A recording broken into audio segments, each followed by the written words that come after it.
Hello, everyone. Welcome to another review of The Bad Batch. Today, we are taking a look at Season 2, Episode 6, Tribe.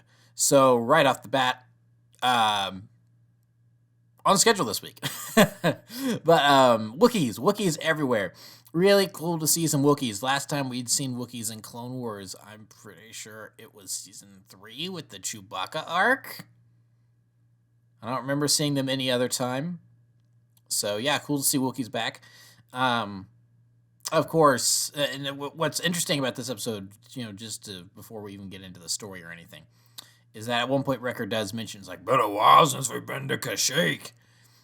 And there was supposed to be another Bad Batch arc in the Clone Wars, where the Bad Batch was on Kashyyyk, and Yoda was with them there. And it would have explained how Yoda had good relations with the Wookiees, as he mentions in Revenge of the Sith. Ultimately, those episodes never got made, but they did end up recycling things from that episode for this one, which I think is really cool, and probably very fulfilling for this team, since a lot of them worked on Clone Wars in the past and stuff. So like the big monkey things that the Wookiees ride, those were supposed to be in that arc, I'm pretty sure. So it was cool to see them brought in and revitalized into animation. That was probably one of their bullet point things that they wanted to do in the season. It's like, all right, we're finally going to do that Kashyyyk episode that we wanted to do. Also in this episode, it reintroduces Gungi, which is one of the Jedi Padawan, one of the Jedi younglings we met in the youngling arc from season 5 of Clone Wars. He was one of several younglings that we met, and him being a Wookiee was really cool because we haven't really met too many Wookiee Jedi. Hewing even mentions that, rare are you for the Jedi? Your people must be very proud. So yeah, it was cool to see Gungi. We learned, he survived Order 66, obviously. With the way he fights, I have to assume that he ended up with a Jedi Master, and he was being trained and everything, and then Order 66 came down, and Kanan Jarrus and probably and Cal Kestis and probably other couple Jedi Padawans, the Master probably sacrificed themselves to make sure the Padawan could escape. Into hiding they go. So Gungi, unlike a lot of other humanoids in the galaxy, has like a regular human, it's has some idea of where he came from, because Wookiees only come from one planet. So it made sense for him to go back there, even though it's now under Imperial occupation. So cool story elements there. Overall, I think it was a fine episode, but maybe it was because I kind of built up my, seeing Gungi in the trailers and everything, maybe I kind of built it up in my mind of this is going to be a really great episode, and I think it was just kind of all right. I feel like this would have probably been much better served as a two-parter, where they focus on meeting Gungi and traveling to Kashyyyk, and then they have an entire episode, and they arrive on Kashyyyk and they meet the Wookiees, and then they have an entire episode just formulating a defense and everything, kind of like Jedi Crash and I can't remember the name of the second episode, but from season 1 of Clone Wars, where the Jedi crash on that one planet, and then the Lurmen are there, and then they have to help defend them from the Separatists and Lock Dodds, or not Lock Dodds, Lock Durds, Nemoidians, funny names, defoliator tank. So I feel like this story would have been better served as 2 episodes like that, where you could really focus on the 2 halves, because as it is, it's fine, but it does feel like it's juggling a little too much. For instance, the Trandoshan commander is very quickly introduced and disposed of. He doesn't really have a character to him. I mean, he is just base Trandoshan, really. I mean, I feel like he's got the same motivations that any Trandoshan other than Bosk we've probably ever met.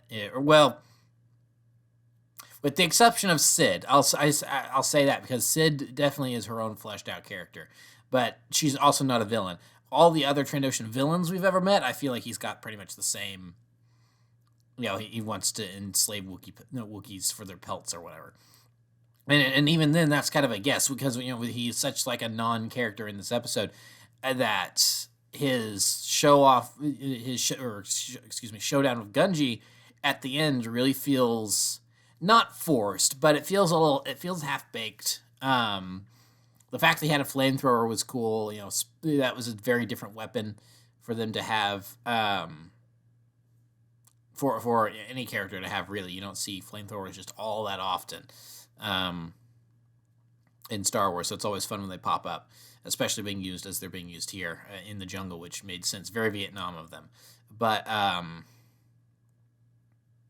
yeah, no, I just kind of felt like he felt, and it was interesting too because he had such a cool design. He didn't look like the regular Trandoshans. He was clearly a Trandoshan, but I'm wondering if he was like an older one because his neck was different than a bunch of the other Trandoshans.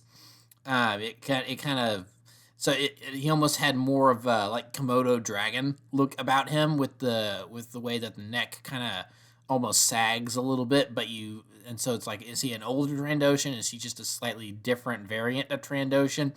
Because all the other Trandoshans that have popped up, with the exception of Sid and Bosk, these actual named characters, like a lot of the grunts in this episode and one of the grunts in the racing episode 2 weeks ago, they're all just reskins of the Trandoshans that we saw in that Chewbacca arc from season 3 of Clone Wars. So there's not really that, there's not really that much to them visually.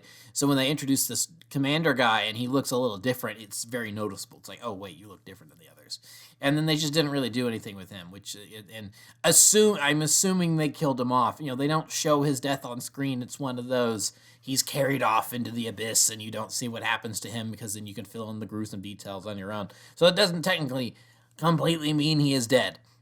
But yeah, it really just kind of ended with a little bit of a whimper, and then they did that, and then Omega and Gungi get back to the Bad Batch, and they're like, "Oh no, the fire is spreading too fast." So I thought that we were like, the real climax of the episode would be, them and nature fighting back against the fire rather than the invading Imperials and their allied Trandoshans and everything. And it's like, we got to ask the trees for help, and then like Gungi comes in really handy because he's a Jedi and he can use the Force to like put out the flames when it all seems lost or whatever. But no, they just do a fade, and then they're stamping out the rest of the fire. I was like, okay, that was a little weird. So yeah,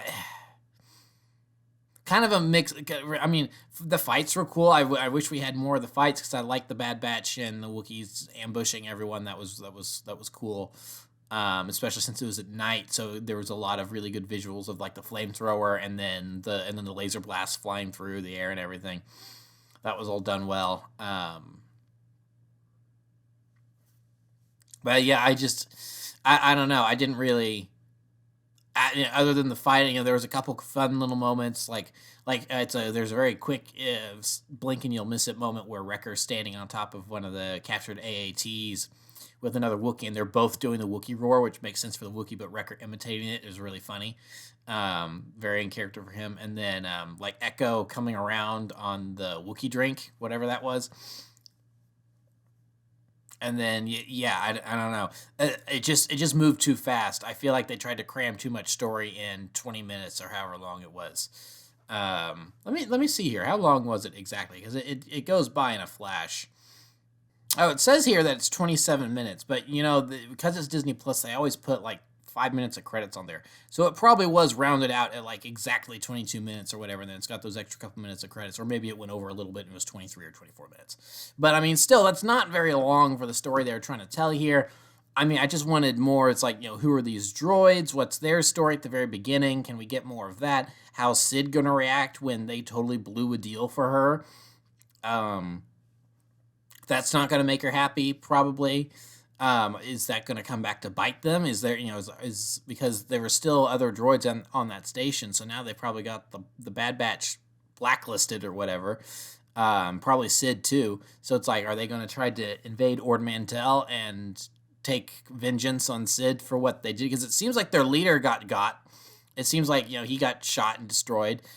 So I don't know. So I was like, could we get more about these guys? And then it's like, yay, Gungi, but it's like he was very quick to trust the clones. I mean, you really could have spent 2 whole episodes with the whole first episode of trying to escape these droids and kind of really firmly closing the book or leaving that open, however you want to do that.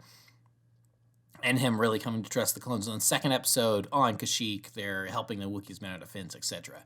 So I really feel like they probably just scrunched too much story into 1 20-minute episode, which is unfortunate, because most of the time I feel like the show's so far been pretty good about having their episodic adventures and it being contained in the couple 20 minutes or whatever, and it working and not really feeling like it was too short or anything.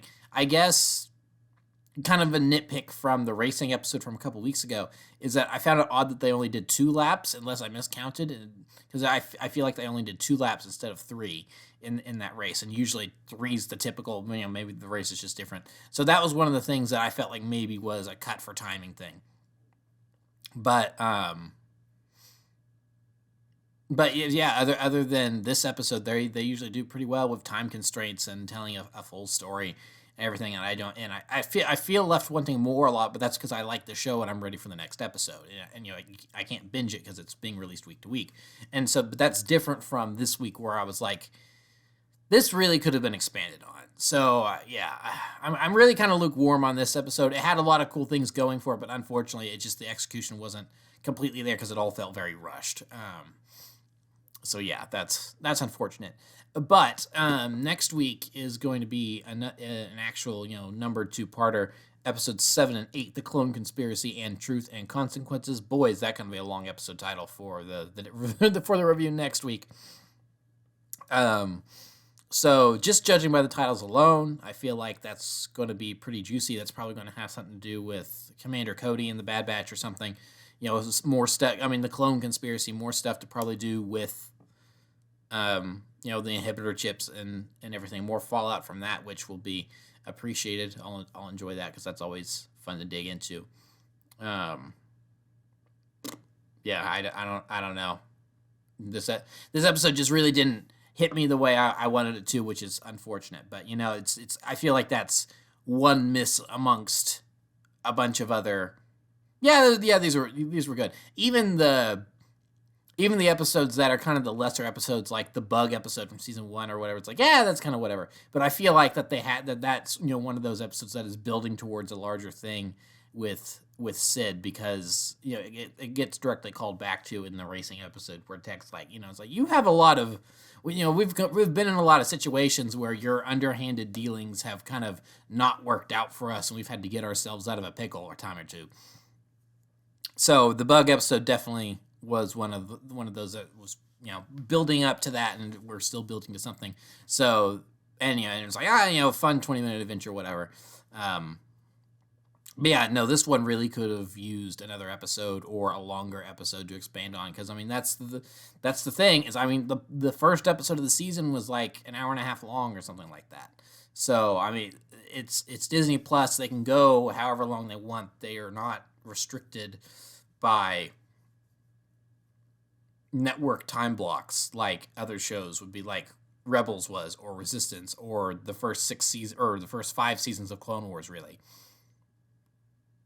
So yeah, I'm just kind of curious as to why they felt this one needed to be shorter. It may have just unfortunately been the one that drew the wrong straw, and they needed to cut this one down to further polish out other episodes that are like the what seems like they're dealing with more Order 66 fallout next episode, or next 2 episodes next week. So it's like, maybe it was one where it's like, well, unfortunately we have to cut down on this, but we still want, and it's like, we could just throw it out entirely, but we still want to do this because it'd be fulfilling something that we want to do on Clone Wars, which I understand.